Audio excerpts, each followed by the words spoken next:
Adam here. I'm with Cloë Weiser-Fisher. Cloe. It's such a great pleasure to have you here today, and to get to know you a little bit more. We met. Where did we meet? Why don't you tell the folks out there? We met at a Buffalo film event. Yes, it was Thirsty Buffalo. It was crowded. Yes. And I was hiding in the corner away from the crowd of people, drinking a drink and to get a little more confidence. And that's how we met. We just realized we had never connected before, but I'd seen you. I followed you already on Instagram. Yeah, I appreciate that. And then we caught up. And you are an actress, but you're also a crew person too. You've done crew work as well. Yes. What do you like more, acting or crew? I mean, acting. I think that it's important to do all of it, to be honest. I think that being on the outside of it gives you more respect for the inside. If I were to choose, I'd prefer acting, but I'll take it all. If you had the ability to do any genre whatsoever, what would be your favorite genre to do, or even a genre to touch? Probably, no matter what, I'm really connected to heavy topics. Mm-hmm. So it would probably be a true story of some kind, told by that person, and being able to tell that story to help others. You know, whether that's, relationship issues or like addiction or something that comes from like a real place versus fiction. I'd love to be a part of a true telling of a story. Yeah. I definitely I could see you doing something like serious, like a serious role. Yeah. But I also could see you being like a final girl. Mm-hmm. Oh yeah. I can see you being a final girl. Yes. And I remember we had a conversation a while back, at that event, about how you just love the whole element of being covered in fake blood. Mm-hmm.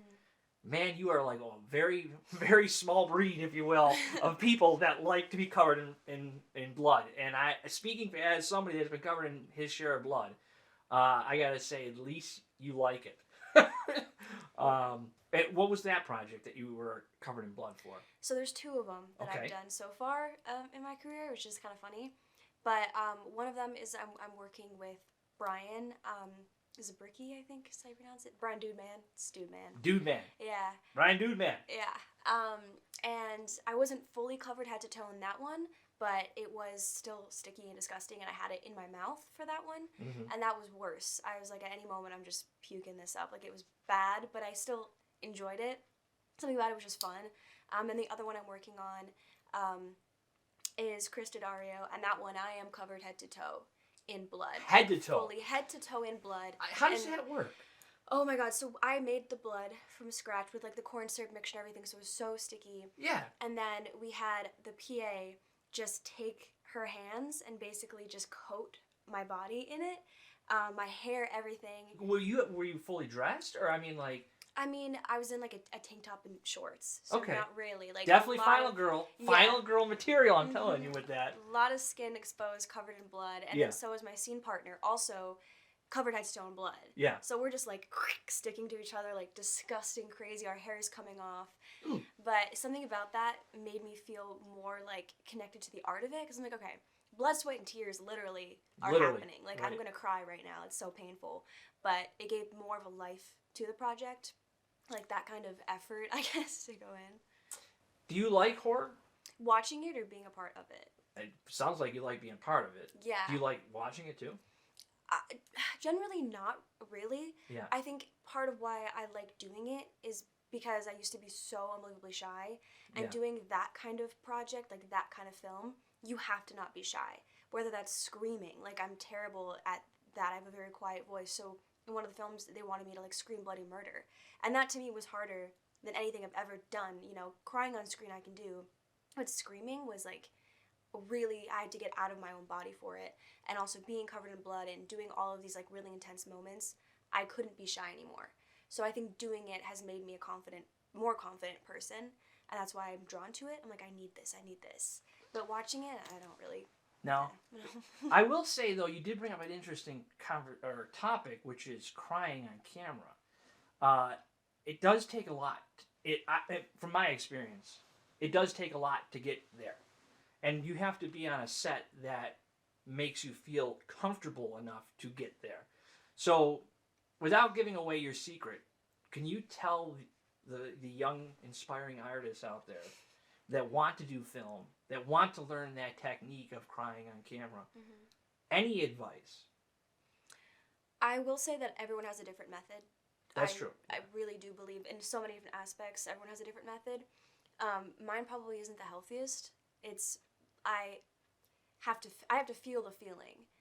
So sometimes it's listening to music in like a quiet space to get into that character and what I would be feeling.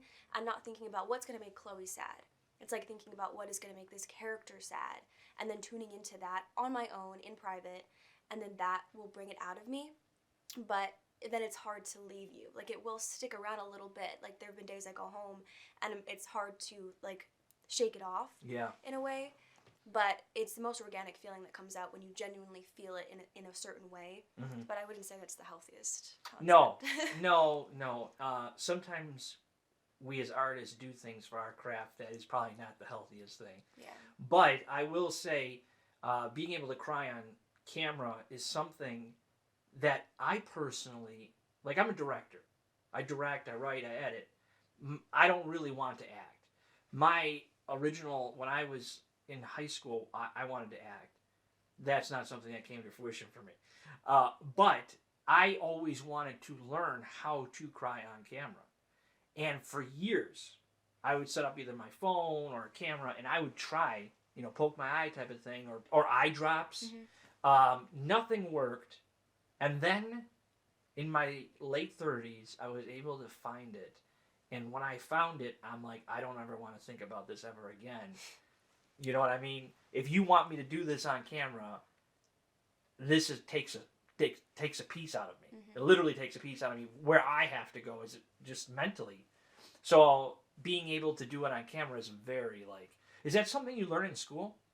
No, it's really not. It's instinctual. Genuinely, I think that it's how deep you can go and how much you're willing to go. And I will say, people will say it's a cop-out, but a menthol tear stick on Amazon is what I've used before, and it will bring the tear out of your eye, but then sometimes the act of crying will then bring the emotion out versus the emotion bringing the tear out. Okay. So there's that method. I've done both, where I'll bring myself to a really horrible state that I don't really want to be in, and that will bring the tears, or I'll use the menthol stick to bring the tears first, and then the crying will trick your brain into thinking you're sad. And then the emotion will follow the tears. So that is a little bit more of a healthy way to do it. But it's something that I think you have to be willing to allow yourself to do. Yeah. And be able to know that you can come back from it even if you do get to that dark state. It's a very dark place, I realize. I honestly didn't, and this is why I wanted to do it so bad, is I didn't appreciate it when I asked my actors enough as a director, as an artist, because I wasn't able to do it. Like, I've done films that have people in full prosthetics. I would put the prosthetic on before, so I know how I felt, for the actor. And I would know the comfort limit, of how to push the actor or the actress in those situations. So to finally be able to cry on camera, I know we're going on and on about this crying thing, is just, it amazes me. Let's switch it up a little bit. Less dramatic, okay? And let's just talk something fun for a second. And it may not even be fun. Do you like superheroes? I do, yeah. Are you a DC fan more or a Marvel fan? I think, generally speaking, Marvel has a little bit more of like a badass female character range. Yes. So I like that. Yes. What do you prefer, a darker superhero movie or a lighter superhero movie? Darker, 100%. Yeah? I want a character, like an anti-hero kind of thing, where you want to root for them because their cause is good, but what they're doing to get there is not good. Yeah. So I love the dark. I loved like Robert Pattinson Batman. Okay. That was like really dark and pretty indie if compared to other things, like very gritty of a film. Yeah. For a superhero type of thing. I loved that version. Did you see the Penguin? Dark. Yes. And how did you feel connected towards that Batman and the Penguin? Do you like that darkness? Yes, I do. I like the darkness. I even like a film or a movie that's a little hard to see. Like the environment's like gray and rainy and difficult and like gritty. All of that stuff is what I'm attracted to. I don't need like someone flying in the air. Like, I want your pain. You know? I want to feel like you have lost everything. Yes. Not me, but you. Like, destroy the world. Do yeah. it, Yeah. I had said before to you, I have seen you before on Usual Attractions. Yeah, so that was kind of the first project I'd worked on that wasn't with my friends. That was something very new to me. I was, I believe, 19 when I did that. with my like boyfriend at the time. We were just like, hey, let's just audition for this thing and try to do it together for fun. We both wanted to be actors and going to school for being an actor. Yeah. So we tried to find something. And I think I went on Facebook and found the casting call. And then we ended up doing it. We're in a couple of like episodes of this show that was out. Mm-hmm. But you also did The Adventures of Wolf Boy. Mm-hmm.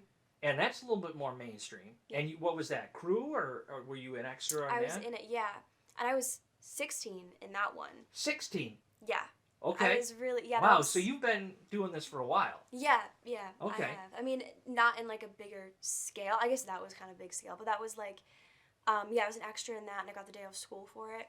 Oh, that's cool. Yeah, it was one of the hottest days ever recorded in Buffalo history. And it was like making records. And it was like a 14-hour day on this set. Yeah. Like the sun up to sundown. And I was a little extra walking in the background. I'm in the very beginning for literally like maybe 5 seconds. But you're in it.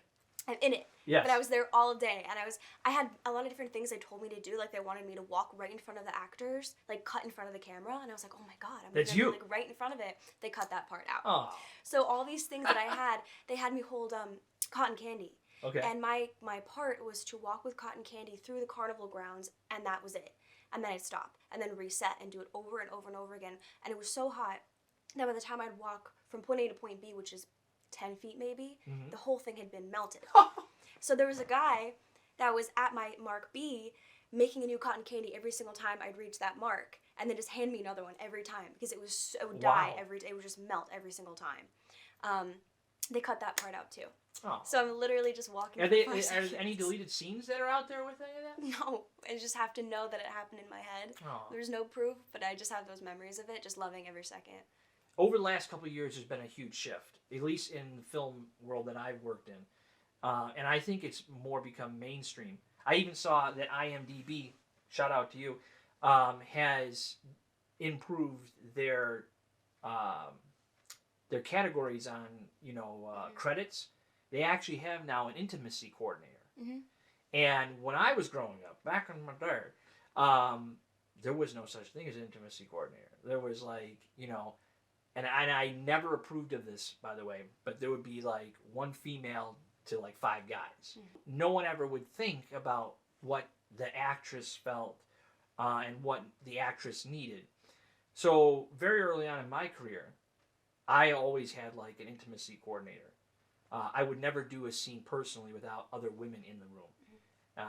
And we would make those scenes kind of like, closed sets. Just wrapped on a project with Chris Daddario. Okay.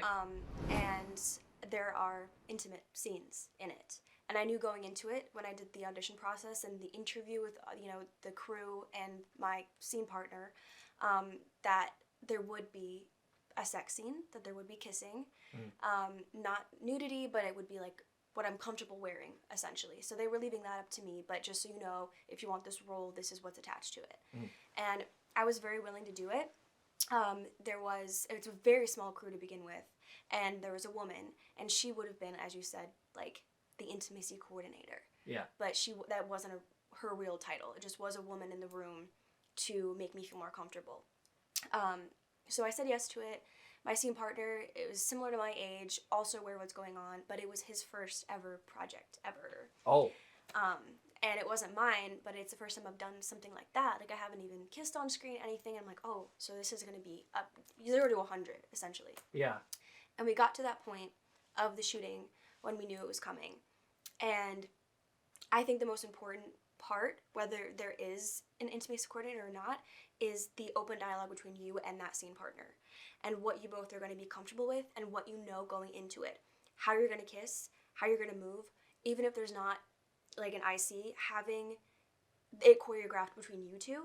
Like, no, okay, I'm going to put my leg here, and then you're going to move me this way, I'm going to move you this way. That way there's nothing that's a surprise. Yeah. Fully aware, that way it doesn't feel real. Yeah. It has to feel like acting. It has to feel like it's practiced over and over again. And so that's what we did. So cameras were shut off. It was us and the woman and then the director in the room. And we just So small crew. Very small. Yeah. I don't mean that. Yeah. And it was us going over it over and over and over again, over and over. So it just felt like second nature, and it wasn't weird anymore. But we hadn't done the kiss. we had just done every movement of like the intimate part. We hadn't kissed yet. Yeah. And we were like, let's just save that for when the cameras are rolling. Yeah. And so we did. Smart choice or not? I don't know. I think it felt more organic to save it. Okay. But we did talk about how it was going to be. You know, which way my face is going, which way his face is going, like yeah. that kind of thing. But we just wanted to feel more organic, saving that moment. Yeah. So we did. And then you had to do it like 12 times. Then we had to do it like 12 times. Yeah. Yeah. And many different angles and all these different things. And it really wasn't... And having a director that is understanding of it and is like, if you need to take a break, if you need to step out, totally understand, we'll get back into it. Yeah. Having your scene partner also respect that. Hey, are you okay? Is this still going well for you? Do you want to practice anything? Like, really, like anything else, communication is all that will make you feel... It does sound like right. you had a good experience with this, though. Yeah, but it took some time to build up our relationship as coworkers and what I'm comfortable with, what they're okay with, and then it just was like, yeah, I'll be in a bra. I feel safe with you guys. There's a level of trust that is definitely required for scenes like that. I've never had a problem, and I'm so proud of myself and my crew because we've never had a problem, you know. And to have a trusting crew with you on a set is very I know the importance of it. And I can understand how you have to feel a little bit as an actress. It's rare. It can be very difficult to find that. I think that we've gotten lucky with that experience, but that's not generally the case. Yeah. So, like, women especially have to advocate for themselves. Yes. And then, but feel safe enough to advocate, yes. which isn't always, easy to do. If you don't feel comfortable, then you don't want to speak up. But that's the only way that you'll get what you need is if you speak up. Yeah. And this is where I like to credit Paige Cummings, if I could, just a real briefly, because there's an intimacy in a scene in Ambus 2. She's making out with another actress, and, we had a closed set for that. But part of the deal, and it always was going to be, but part of Paige's requirement, was like, we got to have an intimacy coordinator. And I said, absolutely. There will be an intimacy coordinator, and it will be a female. And I really do believe that the intimacy coordinators need to be the same sex as the person that's acting in that scene. Yeah. This should be for men, too. Okay? It just seems like women are more taken advantage of in film than men are. Hell yeah. So I don't mean to say it like that, but that's the truth. It is the truth. It's the truth. In knowing Cloe, you're the lead. Talk to us about what that film is and what your role is. Yeah, so that one I shot in college over the course of like 2 years. It wasn't a student film, but it was made by students. Yeah. And I just had met this guy at a bar randomly. Like one night we just ended up going to this bar at the same time that we both never frequent and bumped into each other, and he brought up this film idea. He had no idea my name was Cloe at the time.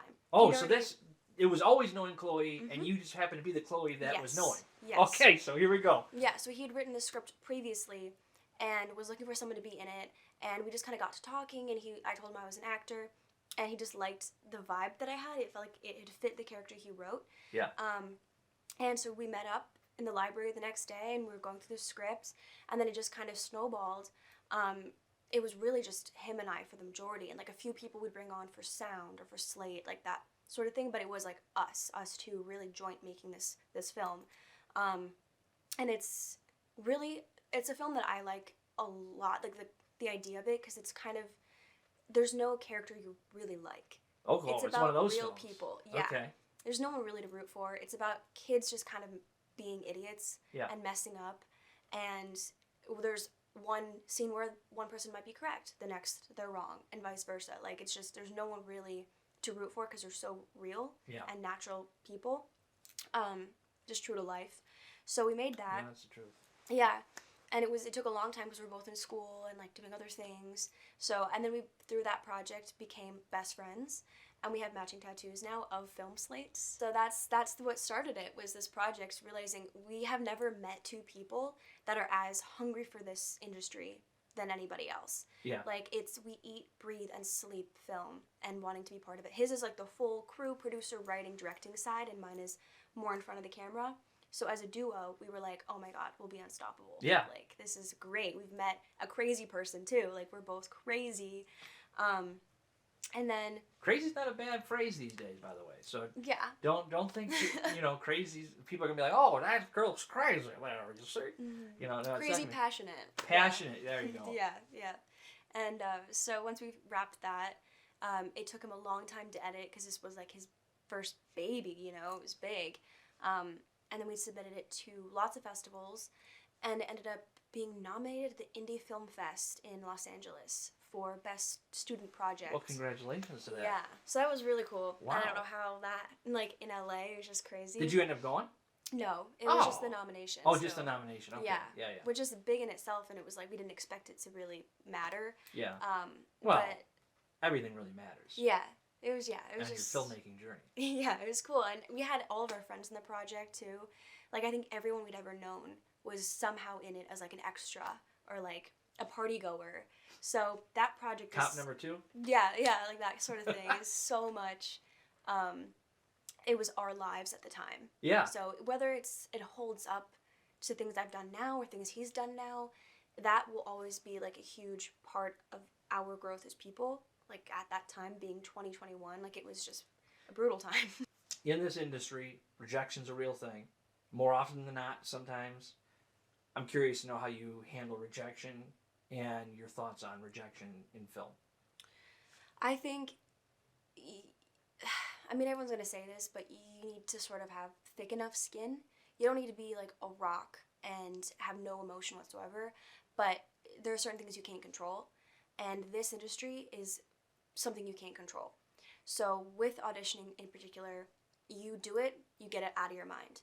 And then if you get the callback or any response, then you can be excited about it. Yeah. But you do 100 audition tapes and maybe one answer. So the best way to get through it is just pretend they never happened. And just do the thing, get it out of your system, say you did it, and then just wait and move on with the rest of your life. And I think that rejection is at least someone is seeing it. At least someone is saying no versus not seeing it at all. So that's a good perspective that I've taken on it. It's like, at least I've done it and someone has looked at it and been like, no, I don't want that. Because otherwise, they've never seen my face to begin with, so what's the harm in at least they know me? Yeah. Even if they don't want me. Yeah. Outside of filmmaking world, I know filmmaking is not always just about passion in your life. It's also a hobby too, even though it's a job. Okay? Mm-hmm. So you have all these things intertwined in one. What is your fun like? So if you're not doing a movie, if you're not writing, watching TV, what are you doing? Like, what's your other version of fun? I love to sing and play piano. I was classically trained in singing like most of my life. So, and I haven't pursued that. I've kept it as like a sort of private hobby. Yeah. I've seen it. Yeah, not too private. If you look look at the right places, you'll find it. Yeah, if I feel confident enough to post it, I will. So that's new for me. Like I'm starting to be more confident in myself to put those things out there. Yeah. But before it was like, this is my secret little thing that I love to do. I'm teaching myself how to play piano, and like it was my private little art that I would do alone in my bedroom. Yeah. But besides that, I truly I think people don't take enough time to stop and like get off their phones. Like that scares me so much about my generation. Is like no one goes outside.